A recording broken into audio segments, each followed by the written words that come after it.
Hello all, welcome to this third lecture in this lecture series on time series modeling and forecasting using R.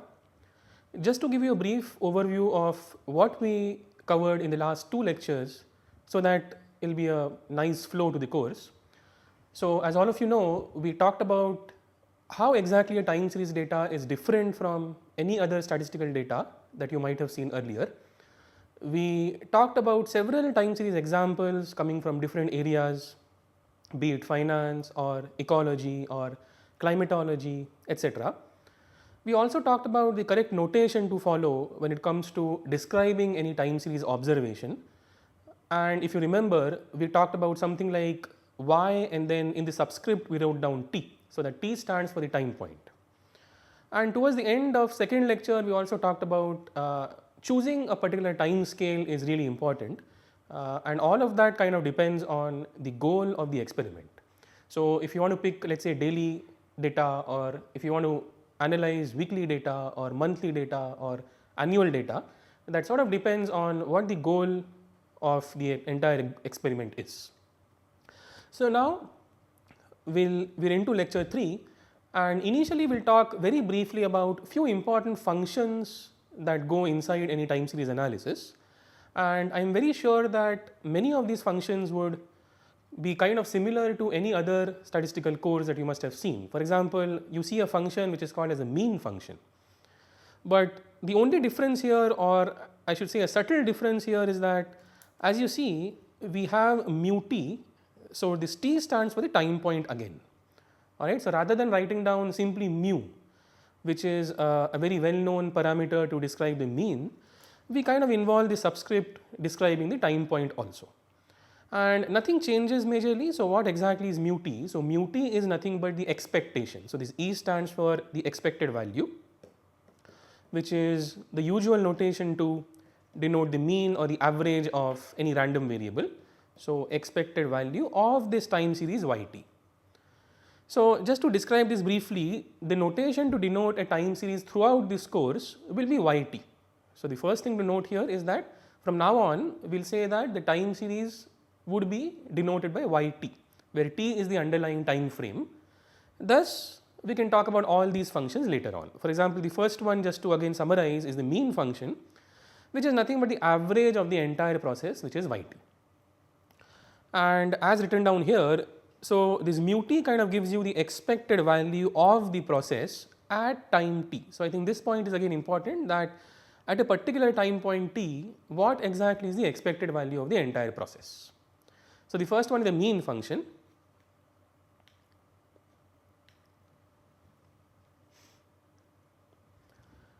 Now the second function that we will talk about is the variance function. So you are done with the mean, then the second is the usual variance. So generally speaking, we denote any variance function by sigma square. Now again, just to add that time frame in question, we will write down sigma t square. So again, where t stands for the time frame. But when you talk about a time series notation or time series literature, we have a slightly different notation, which is called as gamma. And then if we specify 0 here, so it's called as gamma naught. So gamma naught stands for the variance function from a time series point of view. Alright. So sigma t square is nothing but equal to gamma naught in a slightly different notation, which is nothing but equal to variance of the time series process or time series random variable, which is yt. And again, this is nothing but the usual variance formula. So expected value of the random variable itself minus its mean and then whole square. Alright, so yt minus mu t whole square, and then you have an expectation outside. Now again, as many of you might already know, that one can actually rearrange a few terms here and there and then get an alternative formula for the variance. So the expected value of yt minus mu t whole square can be again written down as something like this formula. So expectation of yt square minus mean square. And again, throughout the course we require this assumption that it should be finite, of course. So variance should be finite, and on top of that, since variance can't be negative, we have this another restriction, which is a usual restriction.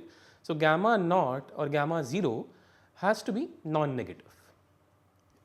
So again, the sigma t square in a slightly different notation, we write it down as gamma 0, gives the variance of the process again at time t. Now we'll move on to a couple of other functions. Now on top you see the auto covariance function. So again I'm pretty sure that all of you must already be knowing the covariance function. So covariance is nothing but the dependency between any two random variables as compared to their means, right. So the usual formula is something like this. So expected value of a random variable, so let's say yt in this case, because we are talking about time series literature now, minus its mean into a slightly different random variable ys minus its mean, which is mu s.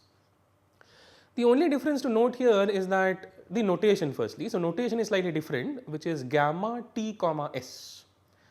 Now again I'll pause here for a minute and then just to remind all of you that what gamma 0 was. So again gamma 0 was the variance function, whereas gamma t comma s describes the auto covariance function under any time series analysis.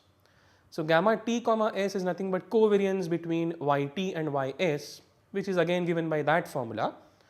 And again one can actually simplify this formula to get an alternative structure, which is expected value of yt into ys minus the product of their means.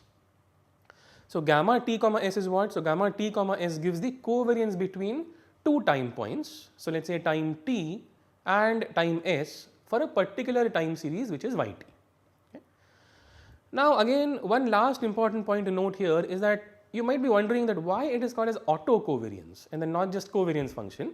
So you have very simple reasoning here. So the terminology auto covariance is kind of used because remember that what is happening here. So we have a single time series which is yt, right.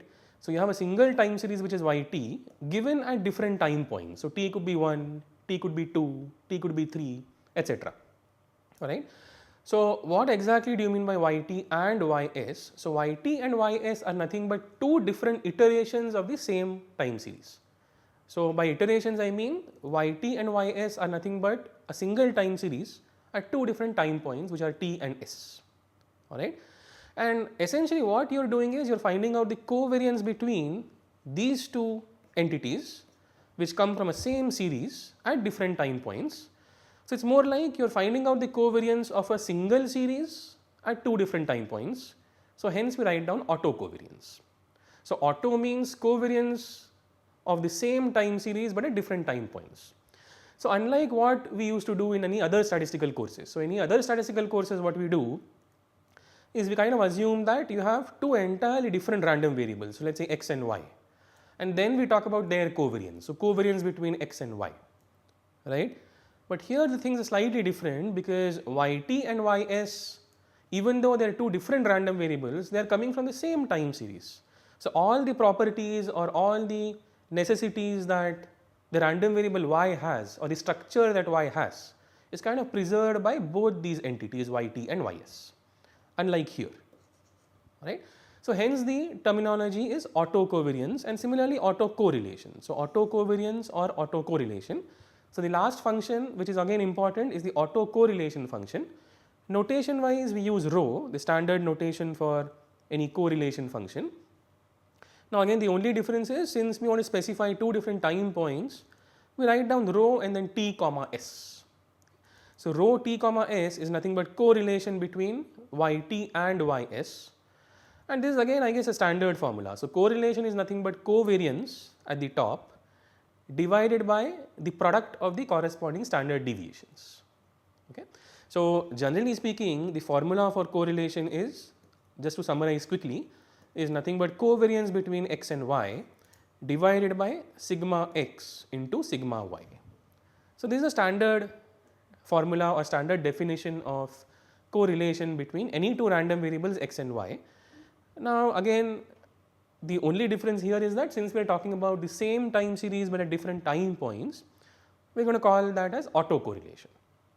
Okay. So just to summarize as to where we are at now, so we discussed four functions. So mean function, the variance function, the auto covariance function, and finally the auto correlation function, right. And the random variable under question in all these four functions is called as yt.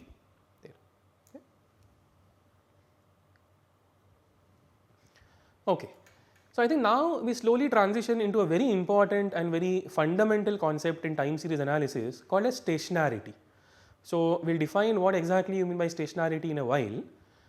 But before that, just to give you a glimpse of, or just a revision of some very basic ideas in statistics. So the title of this slide is Joint PDF of a time series. So by PDF, as many of you might know already, so PDF stands for probability distribution function. So how any statistical process is distributed. So then you have all those distributions in place. So let's say binomial or normal, exponential, gamma, Poisson, right? So any distribution has its own PDF, which is called as probability distribution function. So how are the values basically distributed on some scale? Okay. So just to sort of revise some notations. So the moment we write down capital F, so capital F of any random variable x1 for that matter is nothing but the CDF. So CDF stands for cumulative density function or cumulative distribution function. So just to sort of mention as to what this C stands for. So C stands for cumulative. So cumulative density function or cumulative distribution function. All right. So cumulative means what exactly? So again you want a definition of this capital F, which is nothing but probability that the random variable x1 is less than equal to small x1, right. So we are more interested into the probability up to some point, which is x1. So sort of a cumulative in nature. So hence it's called as cumulative density function, right. And on the other hand, if you write down a small f notation, so small f notation is the nothing but the PDF, okay, which is probability distribution function for a random variable x1. Now again, one last point to note here is that since we are only interested in a single random variable, which is either x1 here or x1 here, hence we call this as a marginal CDF or marginal PDF, all right. So again, just to remember that, so if you are only interested in a single random variable, let's say x1 here or x1 there, then we will call that as a marginal CDF or a marginal PDF. Now on the other hand entirely, if you want a joint CDF or a joint PDF, so what do you mean by that? So again, joint means you are talking about a distribution which can be fit on all these random variables together. So x1, x2 up to xn, let's say, alright. So let's say if you have n random variables and then you want to quantify the overall distribution that can be put on all these n random variables, it's called as a joint CDF or the joint PDF, right. So I guess this slide is just to summarize the basic notations which you will see later on also in the course and again immediately in the next slide, but just a small refresher on what do you mean by marginal CDF, marginal PDF, joint CDF and then joint PDF, okay. Alright, so once you understand as to what do you mean by marginal CDF or joint PDF and all those things, now we can tie all these things in a time series literature. So for any observed time series at two different time points, let's say t and s, alright. So the marginal PDF of yt and ys can be written down as follows. So f of yt or f of ys, okay. So again, writing down the PDF or writing down the CDF is nothing different from any other stats course which is not time series in nature, alright. But now very important point is this that you see in the last equation.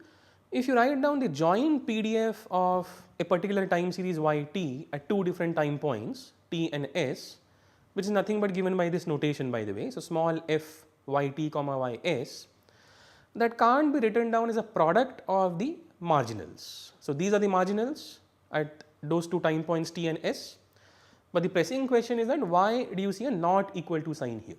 So generally speaking, let me backtrack the question and ask in a different way. So when can you have an equality here? So when can you say that the joint PDF would be equal to the product of the marginals? When these two random variables are independent, right. But here again remember from the first lecture or the second lecture that we had that since you are talking about a time series literature, a time series terminology, yt and ys are not independent, right. So we can't write down the joint PDF as the product of the marginals because yt and ys are dependent in nature and dependent on what again? So dependent on this time frame t, right. So again just to visualize this entire idea of being dependent or being independent, so we can discuss a very simple example. So you may remember the Google stock price example from lecture 1 or lecture 2 for that matter, right? So take a very simple situation. So stock price of Google today and then stock price of Google, let's say tomorrow, all right? If you focus on the daily stock price of Google. So stock price of Google today and then stock price of Google tomorrow, and then due to some trend in the Google stock price or due to some repetition, due to some other pattern, one can actually hope that the price tomorrow is kind of dependent on the today's price in some sense, right? So if the price today is, let's say, $100 hypothetically, the price tomorrow cannot be 1000 suddenly. I mean, again, this can happen, but with a very, very small chance, right?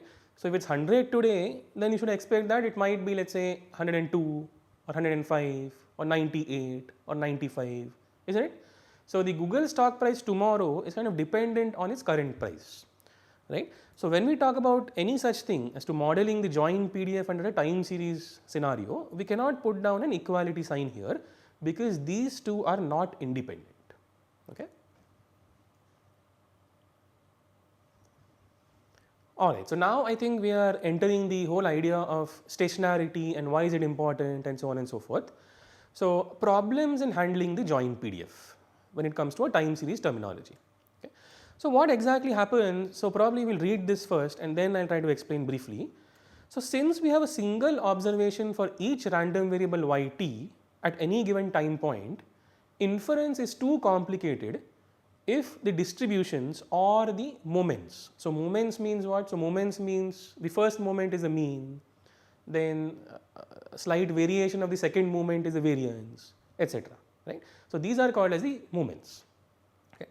So inference is too complicated if distributions or moments change for all t or keep on changing for all t. Hence, it becomes very difficult to identify a joint distribution. So again, remember what is happening. So I'll give you an illustration.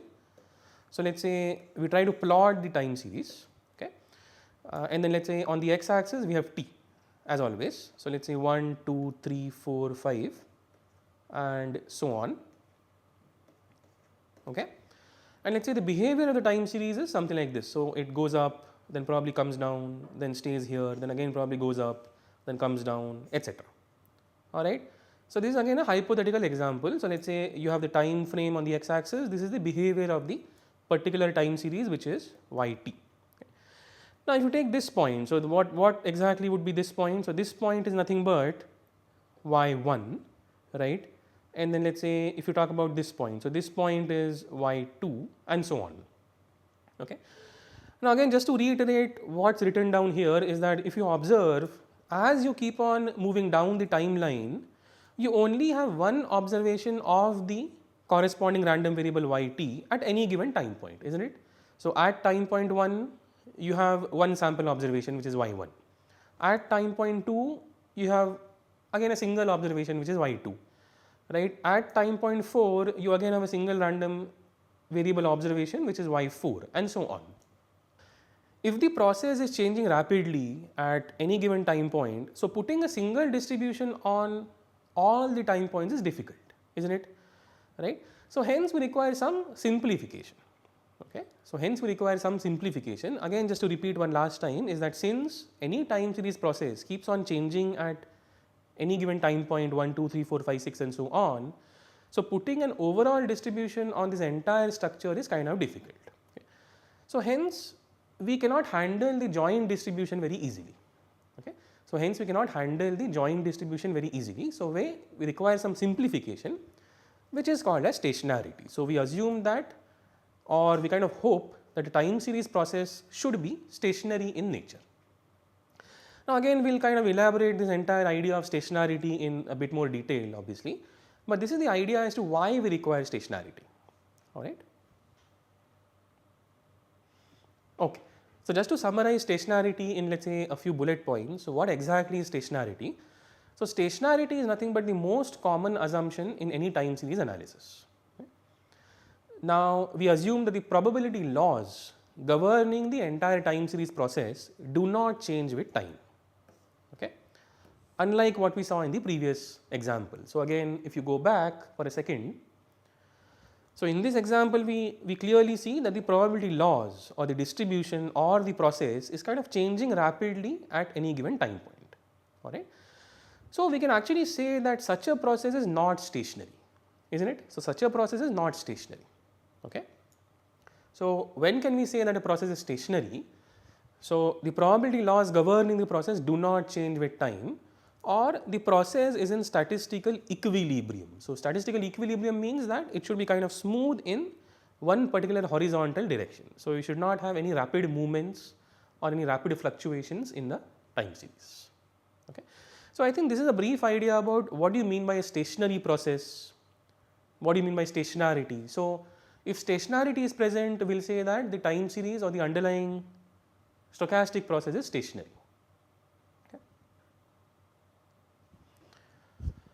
Okay, so I think we now will talk briefly about two different kinds of stationary processes, alright.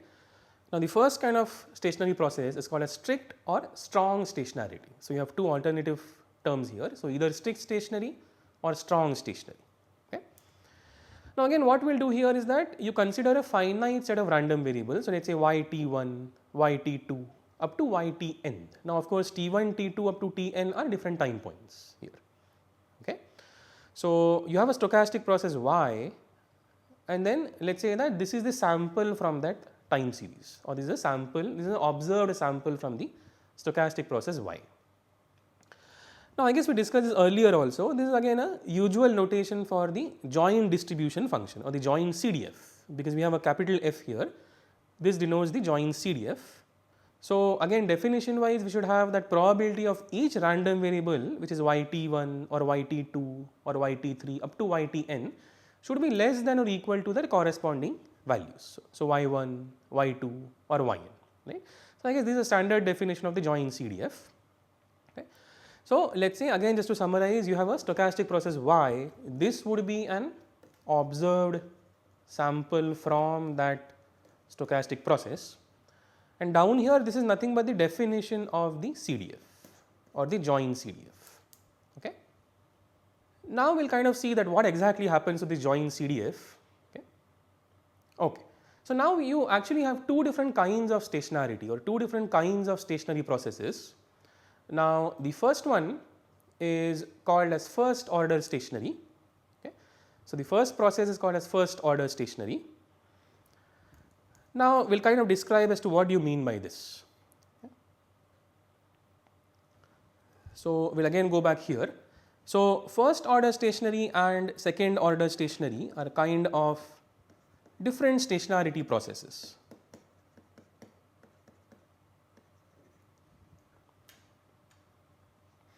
So now again just to describe what exactly is strong stationarity. So in front of you, you can actually see different kinds of strong stationary processes. So we will try to describe them one after the other. So here as you see, we can talk about strong stationarity being of different orders. So the first one is called as a first order stationary, and obviously the second one would be called as second order stationary, and if you try to generalize that, then we get a process which is called as nth order stationary. So I will try to describe very briefly as to what you mean by each and every kind of stationary processes. By the way, all these kind of stationarity processes come under the heading of strong stationarity also, okay. So initially a process is said to be first order stationary in distribution if its one dimensional distribution function is time invariant. Now again just to remind all of you that what do you mean by time invariant or time invariance, if you change the time span by a certain length, so let us say if you fix some length which is k, and if you extend that time span by that length k, but still the overall joint distribution or the marginal distribution does not change, okay. So here mathematically one can actually write down as, so capital F denotes the CDF. So CDF of the time series process y at a certain time point t1. So let us say initially if you take t1 is the same as the CDF of the same time series process y, but at a slightly different time point which is t1 plus k, okay. So the only consideration here is that if the underlying distribution or for that matter the underlying CDF is time invariant or they are exactly the same or they do not change, then we will say that the process is first order stationary, okay. And obviously this has to be true for any t1 and any k. So one can actually take the jump which is k of any order or of any length. Now similarly, if you try to extend the idea to, let's say, second order stationary. So what do you think a second order stationary process means? So again, on the left hand side we have the join CDF now. So since you are extending the first order to second order, we can bring in one more time series process which is slightly different, which is, let's say, YT2. Okay, and then we can talk about the joint distribution of the same time series process Y, but at two different time points, let's say T1 and T2. All right. So on the left hand side we have the join CDF of YT1 and then YT2, and again the same idea. So if the join CDF is exactly same, if you shift the time points by some constant k. All right. So on the right hand side what we have? So on the right hand side we have the CDF of Y at time point T1 plus k and at time point T2 plus k. Okay. Now again this should hold true naturally for any combination T1, T2 and for any constant k. Okay.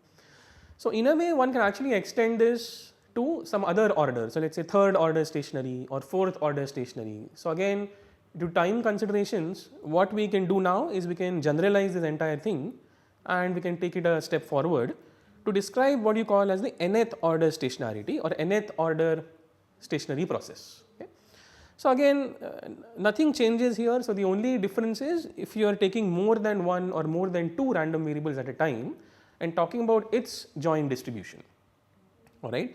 So the nth order stationarity means that on the left hand side what we have is the join CDF of, let's say, n random variables.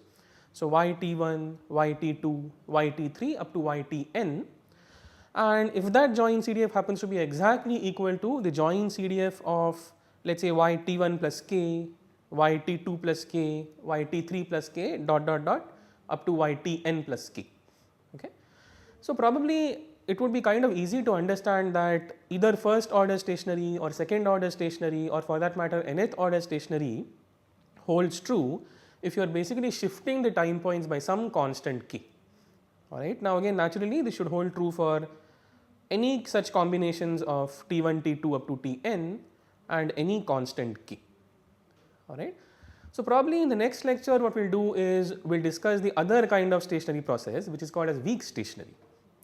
So again, just a short while back we described that you do have two different kinds of stationarity processes. So strong stationary and then weak stationary. So just one point to make here is that strong stationary, as you must have seen by now, that strong stationary process takes into account the joint distribution in place. So if you translate that joint distribution, or if you translate that time stamp by certain order k, or if you shift the time stamp by certain order k, and even if the joint distribution stays the same, then we will say that the process is strong stationary. And then obviously the next kind of stationarity would be weak stationarity processes. So by the name, so as the name suggests, so there will be certain less restrictions when we talk about weak stationarity as compared to strong stationarity.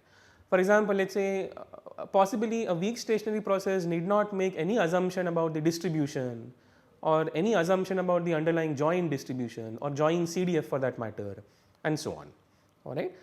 So probably we will take up the idea of weak stationarity in the next lecture and then probably end this lecture here. Okay. Thank you.